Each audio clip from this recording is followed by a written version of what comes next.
Baik, kita lanjut ke latihan soal 2 ya, yang akan kita bahas. Untuk latihan soal 2 ini ada 3 variabel juga ya. Yang pertama adalah brand image, X1, kemudian X2-nya marketing mix, dan Y-nya adalah keputusan pembelian. Ya. Selain correlation, outputnya kita juga sudah bisa melihat output dari model summary, ya, ANOVA, koefisien. Ya. Pertanyaannya sama ya, untuk menggambarkan diagram jalurnya, kemudian menghitung pengaruh langsung dan tidak langsung, menguji hipotesis, dan terakhir adalah menghitung R-square dan pengaruh lain atau sisa. Untuk gambar diagram jalur, di sini brand image-nya di X1, marketing mix-nya di X2, kemudian ada garis penghubung X1 dan X2 ya, yaitu koefisien koefisien korelasi antara X1 dan X2. Kemudian kita diminta juga untuk mencari koefisien jalur residu ya. Di situ tertulis 0,639 ya. Yaitu dicari dari selisih 1 dikurangi R-square, kemudian diakarkan sehingga muncul angka 0,639. Kemudian untuk pengaruh X1 terhadap Y, di sini ada pengaruh langsung, kita tinggal pangkat 2 ya, 0,332.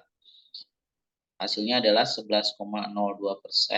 Kemudian pengaruh tidak langsungnya, kita kalikan saja 0,332 dikali 0,854 dikali 0,466. Hasilnya adalah 13,21%.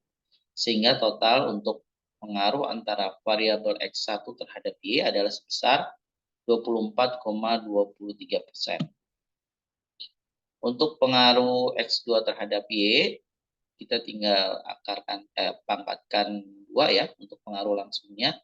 0,466 dipangkat 2 hasilnya adalah 21,7%. Kemudian pengaruh tidak langsungnya sama dengan pengaruh tidak langsung X1 terhadap Y, yaitu 13,21%. Ya. Kemudian pengaruh totalnya yaitu 34,93%. Untuk uji hipotesis, kita lihat di ANOVA ya, di output ANOVA. Dan di situ terlihat bahwa untuk signifikansinya 0,043 atau masih lebih kecil daripada 0,05 ya. Nah, ini sering salah juga ya teman-teman yang mengerjakan soal UAS biasanya dianggapnya 0,043 ini lebih besar daripada 0,05.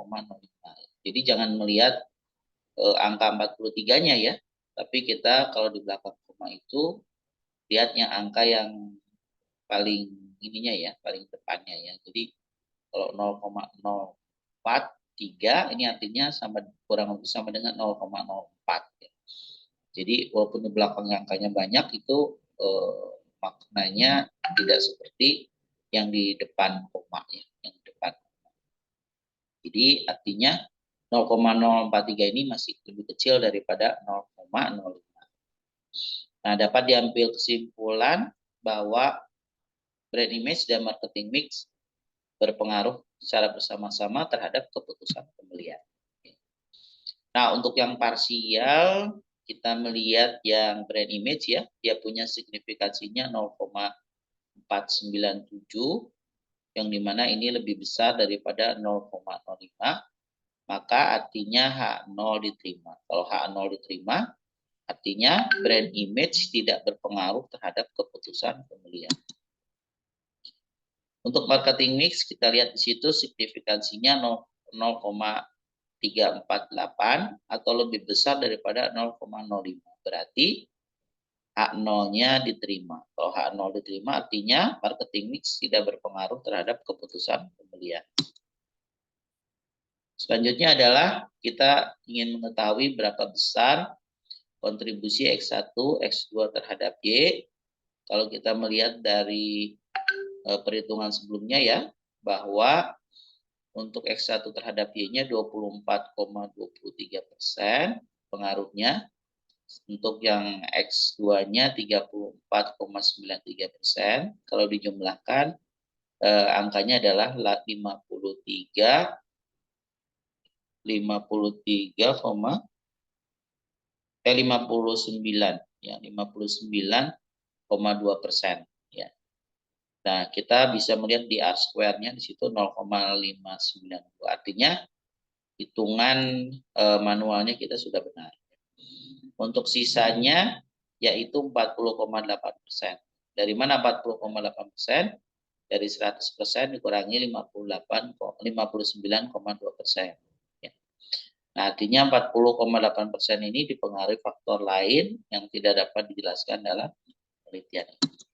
Baik, saya akhiri ya untuk pembahasan kedua.